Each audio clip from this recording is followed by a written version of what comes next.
ሰላም ውድ ኢትዮጵያውያን ከሀገር ውስጥ ከሀገር ውጭም ያላችሁ ኢትዮጵያውያን ሰላማችሁ በያላችሁበት ይብዛልኝ። ዛሬ በጠየቃችሁን ጥያቄ መሰረት ጥያቄያችሁን ለመመለስ ተገኝተናል። ጥያቄዎች ውስጥ ሶስት ጥያቄዎችን መርጠን ይዘንላችሁ መጥተናል። እናም ይህ ጥያቄ ምንድነው? አንደኛው ሎኬሽኑ ስፔሲፊካሊ ልናውቅ እንፈልጋለን የት ነው የሚለው ነው። ሁለተኛ ደግሞ በዛ ሎኬሽን ላይ ምንድነው የምናገኘው ጥቅም፣ ከአያት ብንገዛ ምንድነው የምናገኘው ጥቅም የሚለው ነው። ሶስተኛ ደግሞ የፕራይስ እና አከፋፈል ሂደቱን ነው ማለት ነው። ይህንን ጥያቄ ባጭሩ ልመልስላችሁ ሞክራለሁ። እስከ መጨረሻው ከኛ ጋር ቆዩ።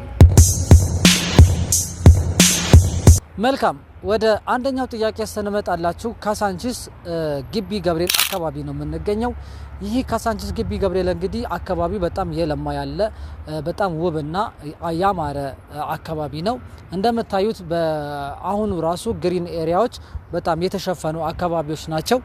እናም ይህ ብቻ ሳይሆን ደግሞ ሳይት ውስጥ እንደዛው 60% በግሪን ኤሪያዎች የተሸፈኑ ናቸው። 40% ብቻ ነው ለሳይቱ ወይም ደግሞ ቤቶቹ የሚቆሙበት ማለት ነው። እንግዲህ አሁን እንደምታዩት ከዚህ የሂልተን ሆቴል እዚህ ጋር በአቅራቢያ ይገኛል። ከዚህ አንድ ቢበዛ 10 ደቂቃ ብንሄድ ነው በዚህ በጠማማ ፎቅ ተብሎ በሚታወቀው በሱ ሳይድ ማለት ነው። እናም ደግሞ እነ ኤሊ ሆቴልም እንደዛው ቅርብ ናቸው። እነ ኢንተርሌክተሪ ሆቴል እና ትላልቅ ባለ 5 ኮከብ ሆቴሎች ያሉበት እናም እንደ የመንግስት ተቋማት እና የውጭ ተቋማት ኤንጂኦዎች ዩኒሴፍን ጨምሮ የተለያዩዎች ያሉበት እናም አከራይ ያለው ብትሉ እንኳን በዶላር የምታከራዩበትና በጣም ትርፋማ የምትሆኑበት አካባቢ ነው። መልካም፣ እንግዲህ ወደ ሁለተኛው ጥያቄያችሁ ስመለስ ደግሞ ሁለተኛውን በአንደኛው ጥያቄያችሁ ለመነካካት ሞካክሬዋለሁ እና ምንድነው ከዚህ ድርጅት ውስጥ ብንገዛ ምንድነው የምናገኘው ወይስ ያለው ኢንፍራስትራክቸር ምንድነው ለሚለው ጥያቄ ማለት ነው።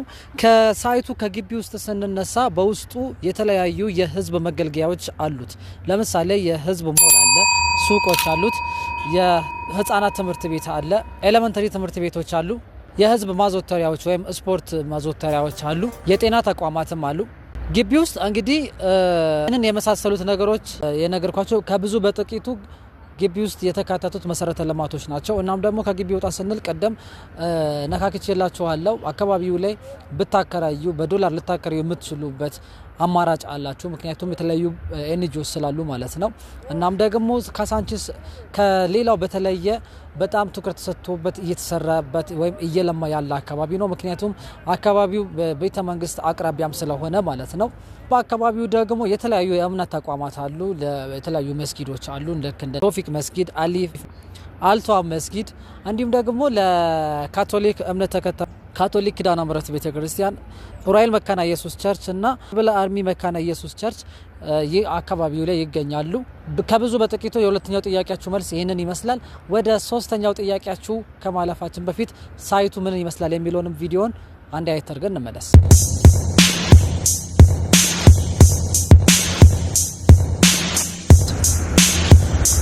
መልካም፣ ወደ አከፋፈሉና ወደ ሶስተኛው ጥያቄያችሁ ስንመለስ አከፋፈሉ በጣም ቀላል መንገድ ነው። ማለትም ኮንስትራክሽን ቤዝድ ነው ወይም ፕሮግረስ ቤዝድ ነው የሚሆነው። ያም ማለት መጀመሪያ ላይ አግሪመንት ስንፈጽም 10% እንከፍላለን። 10% ማለት ለምሳሌ ዝቅተኛው ከ390 ሺህ ብር ጀምሮ መክፈል እንችላለን ማለት ነው። ይህም ሲሆን ሁለተኛው ክፍያ ደግሞ ፕሮግረሱ መጠን እያያችሁት ራሳችሁ አይታችሁ ነው መክፈል የምትችሉት። 2 ወር 3 ወር ከ4 ወር በኋላ የሚል ነገር የለም። ቤዝመንቱ አልቆ ግራውንድ ፍሎር ላይ ሲደርስ ሁለተኛውን ክፍያ ባይናችሁ አይታችሁ መስከራችሁ ነው የምትከፍሉት። ሌላውን ደግሞ እንደዚሁ አምስተኛ ፍሎር ላይ ሲደርስ ቀጣዩን ሶስተኛውን ክፍያ ትከፍላላችሁ። እንደዛ እያለ ህንጻው እስኪያልቅ ድረስ ቁልፉ እስከምትረከቡበት ድረስ ትከፍላላችሁ ማለት ነው። 10%፣ 15 እያለ ይቀጥላል ማለት ነው። ባጭሩ ይሄንን ይመስላል። ጥያቄያችሁን ከብዙ በጥቂቱ የመለስኩላችሁ ይመስለኛል። ሌላም ጥያቄ ካላችሁ በኮሜንት ስራ አስቀምጡልን። እናም ላይክ፣ ሰብስክራይብ እያደረጋችሁ ለበለጠ መረጃ ለማግኘት ደግሞ ከስር በመታየው ስልክ ደውሉልን 0917967226 በውጭ ላላችሁ በዋትስአፕ በኢሞ በቴሌግራም ልታገኙን ትችላላችሁ። በሀገር ውስጥ ላላችሁ ደግሞ መታችሁ ቀጥታ ደውላችሁ አይታችሁን ሳይቱን ልናስጎበኛችሁ እንችላለን። መልካም ጊዜ ይሁንላችሁ።